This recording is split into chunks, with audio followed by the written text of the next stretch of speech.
Olá, amiguinhos! Hoje a nossa aula é sobre cinética química, uma matéria bastante interessante. Cinética, rapidez dos fenômenos que acontecem na química.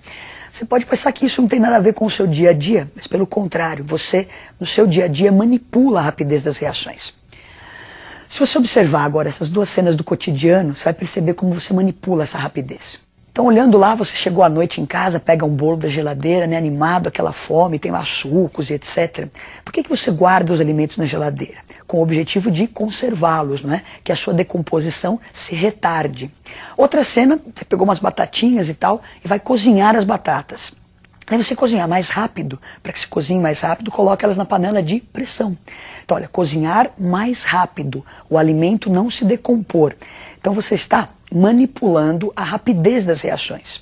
Bom, então nós vamos tentar explicar ao longo dessa aula por que na panela de pressão a batata cozinha mais rápido, por que na geladeira, eu sei que acontece, eu ponho na geladeira, ele não estraga tão rápido, mas por quê? Esse é o objetivo da aula, entender os porquês da rapidez de uma reação. Bom, vamos olhar para uma reação química então. Tá lá, H2 mais I2 formando 2 de HI. É uma reação que eu conheço, né? Eu sei que ela acontece. Lembre que o primeiro membro são os reagentes, o segundo membro são os produtos. Como que esses reagentes se transformam nesse produto? Olha só, para você vai a uma festa, por exemplo, você olha, tem várias pessoas, você não se apaixona por todo mundo, não é? Então, de repente, alguém desperta um certo interesse, uma certa afinidade. As substâncias químicas também. Elas têm que ter uma certa afinidade para que ocorra a reação. Bom, tendo essa afinidade, você ficou afim de alguém, você não vai lá e conversa, estabelece um contato. As moléculas também. Então, elas estando afim, tendo um contato, há um primeiro passo para a reação acontecer. Então, a reação química, para ocorrer, eu preciso de moléculas que tenham afinidade e sejam postas em contato. Uma coisa sem a outra, a reação não acontece. Bom, estando afim, estando em contato, como que eu saio daquele reagente e vou para aquele produto? Vamos olhar a animação. Então, na animação, você vê a molécula de H2 interagindo com a molécula de 2. Como que é essa interação? Há um choque entre essas moléculas. Então, o H2 vem, colide com o I2, quebram-se as ligações antigas e formam-se as ligações novas, formando então o produto 2 de HI. Então você acabou de ver a reação acontecendo ali, não é? Estava o H2, o I2 e essas moléculas colidem. Então as moléculas que tinham afinidade foram postas em contato e para que haja reação elas têm que se chocar. Agora, não é qualquer esbarrão que faz com que as ligações antigas se rompam e se formem as novas. Eu preciso de um choque chamado de choque efetivo. Um choque que faça a coisa acontecer. Então nós vamos olhar de novo para a tela e congelar um pouquinho a imagem no momento intermediário da reação. Então eu estou entre o reagente e o produto. Olha o que aconteceu no momento, no instante do choque.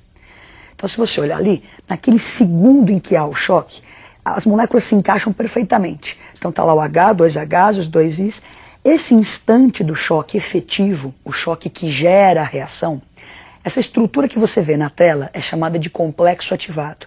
Então nem é o reagente e nem é o produto ainda. Eu estou em algo intermediário.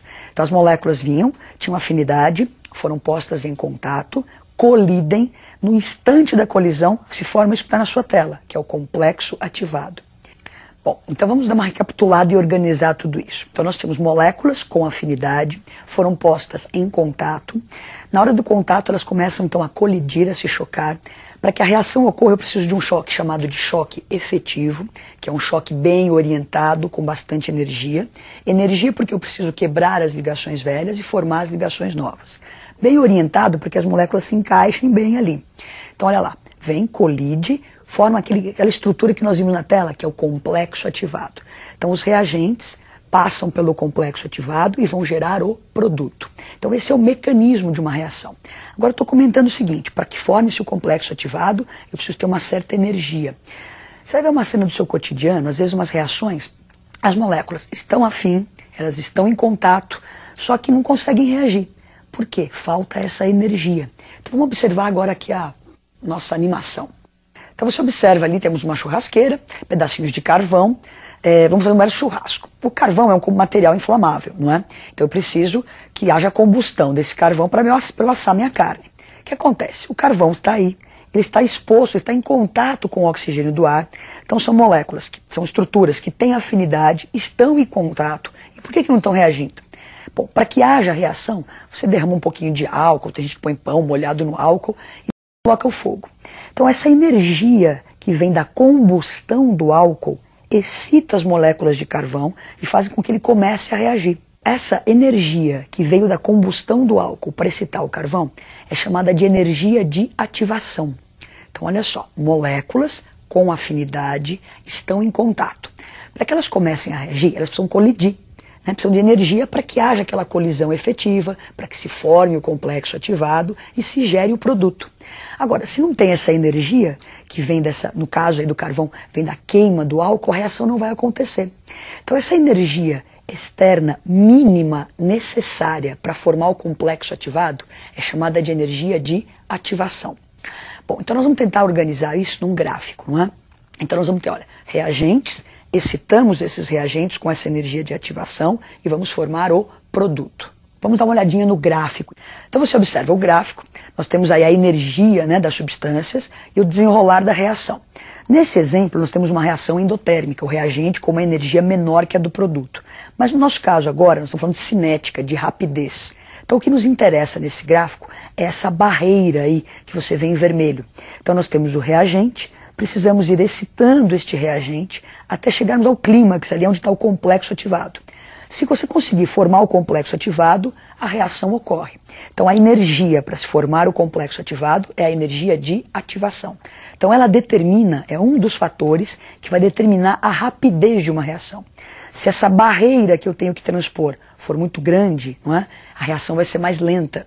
Se a barreira for menor, a reação vai ser mais rápida. Você vê o seguinte, não é? Reagentes, energia de ativação, colidem, formam o seu complexo ativado, chegamos ao produto. Então tem dois itens importantes que influem na velocidade. Acabamos de falar da energia de ativação dessa barreira, ela é um dos fatores que determina a velocidade da reação. E o outro é esse número de choques, o número de colisões. Então para eu ter uma reação rápida, eu devo fazer o quê? Bastante colisões e ter uma baixa energia de ativação. Agora nós vamos fazer alguns experimentos para mostrar quais são os fatores que podem influenciar essa energia de ativação ou esse número de choques. Então vamos para as experiências. Bom, então nessa primeira experiência nós vamos ver a influência da temperatura na rapidez da reação. Então nós temos aqui água quente e aqui temos água fria. Vamos colocar um comprimido efervescente e ver qual é que é a rapidez da reação nessas duas situações, quente e frio. Então olha lá, comprimidinho. Você percebe que aqui com a água quente as bolhas são mais intensas do que com a água fria.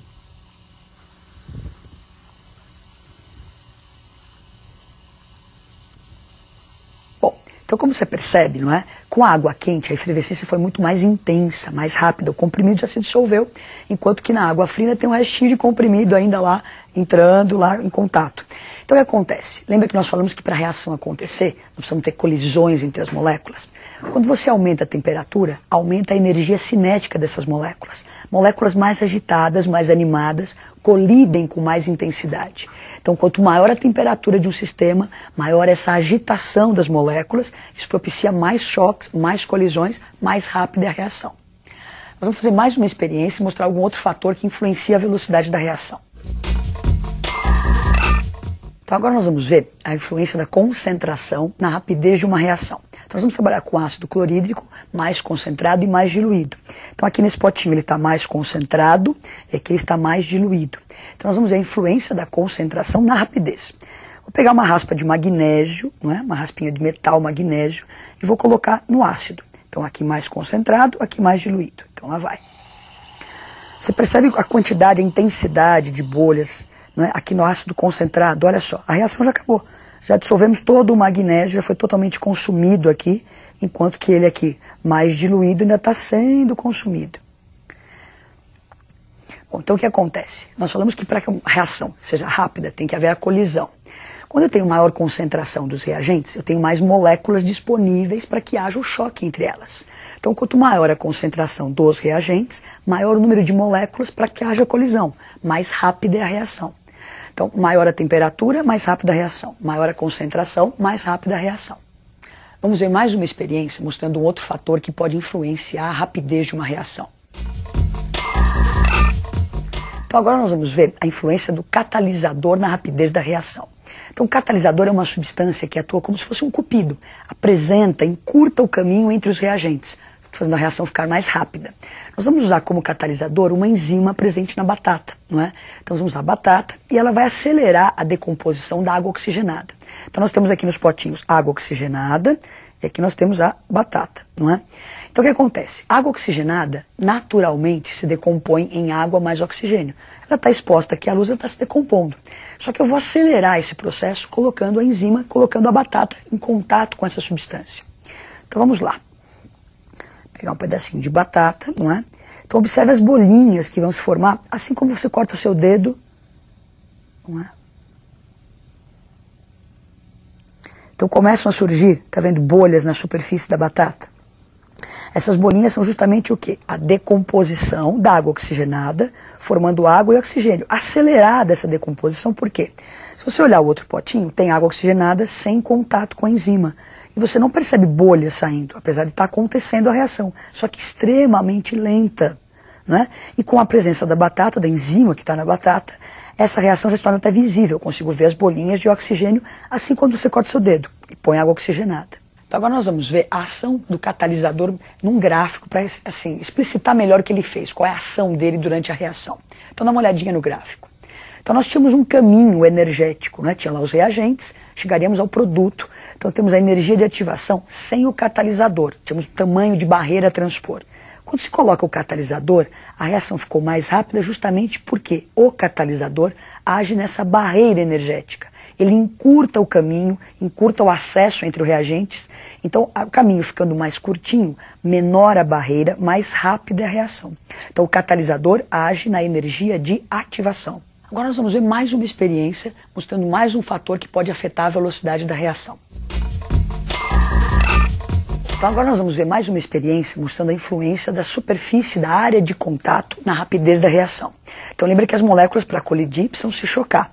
Quanto maior a probabilidade de choque, mais rápida deve ser a reação.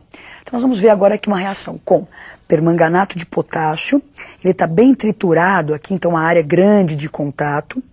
E nós temos aqui o permanganato de potássio com grãos maiores, com uma área de contato menor. Nós vamos acrescentar glicerina e observar a rapidez da reação. Fiquem atentos. Então,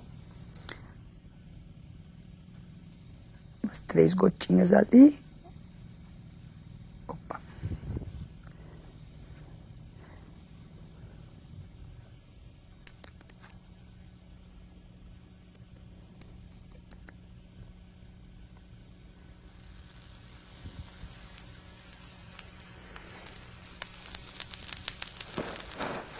Então você percebe como a intensidade da reação, né, é muito maior, muito mais bonito, inclusive, de você observar com o permanganato em grãos bem pequenininhos. A outra reação acontece, mas muito lentamente, não é? Então a superfície de contato sendo maior, a reação é muito mais rápida. Então você percebeu que quanto maior a área de contato, maior a probabilidade de choque entre as moléculas, maior a rapidez da reação. Então se você está trabalhando num laboratório com sólidos, se você triturar esses sólidos, ou você em casa cozinhando batata, se você corta ela em pedaços, ela não cozinha mais rápido. Carne moída não estraga mais rápido. Tudo isso por causa de quê? Dessa superfície, dessa área de contato. Então maior a área, maior a rapidez da reação. Nós vamos ver agora então lá no quadro, quais são então os fatores que podem influenciar a rapidez da reação. Então observem. Então nós já fizemos experiências agora da superfície de contato. Então quanto maior a superfície, maior a rapidez. Quanto maior a temperatura, maior a rapidez. Maior a concentração dos reagentes, maior a rapidez. Adiciona um catalisador, a reação fica mais rápida. E ficou faltando pressão, que é complicado trabalhar com gases aqui. Então a pressão também pode influenciar a rapidez, mas só que para reações com gases. Quanto maior a pressão, maior a colisão entre esses gases, mais rápida será a reação. Então eu espero que você tenha compreendido por que acontece a reação e quais são os fatores que influem na rapidez da reação. Então aquela nossa cena inicial, não é? A geladeira, colocando alimentos na geladeira, você abaixa a temperatura, a reação fica mais lenta. Agora na panela de pressão, dentro da panela de pressão, o ponto de ebulição da água aumenta, a água fica mais quente, a batata cozinha mais rápido. Então aprendemos um pouquinho sobre rapidez da reação e até a próxima aula.